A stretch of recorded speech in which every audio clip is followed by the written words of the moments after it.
What should you know about fishing regulations in New Jersey parks? If you are planning to fish in New Jersey parks, there are some important regulations you should be aware of. Fishing in these parks follows state rules that apply to all freshwater and saltwater bodies in New Jersey.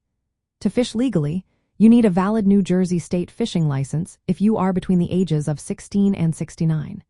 If you are fishing for trout, you will also need a trout stamp. You can easily purchase these licenses at local fishing supply or bait shops. When it comes to fishing methods, you can use a hand line, rod and line, or other methods that are allowed by law. If you are fishing from the shoreline, you can use no more than 3 rods or hand lines. However, on the Delaware River, this limit applies whether you are on shore or in a boat. If you are fishing from a boat, it is important to know that the daily creel limit applies to all legal anglers on board combined. Speaking of daily creel limits, these rules restrict the number of fish you can keep of each species. You can only possess 1 daily creel limit per species at a time. If you catch more than the limit, you must release the extra fish immediately and unharmed. Make sure to use separate containers for each angler's catch to avoid any confusion. Size limits are also in place for various fish species.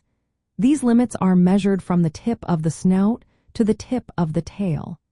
The specific size limits can vary by species and location, so it is essential to check the regulations for the waters you plan to fish in. There are certain activities that are prohibited to help protect fish populations and their habitats. For example, it is unlawful to fish within 100 feet of fish ladder entrances or exits during spawning season, which runs from March 1st through June 30th.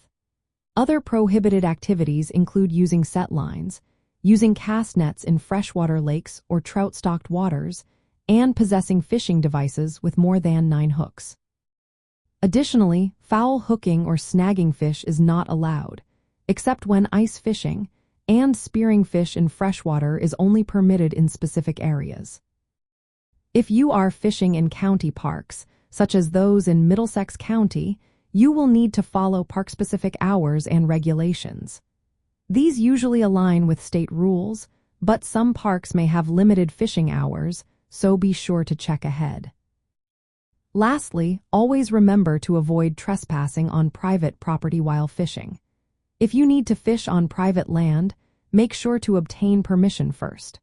Following these regulations will help sustain fish populations and ensure a safe and enjoyable fishing experience in New Jersey parks.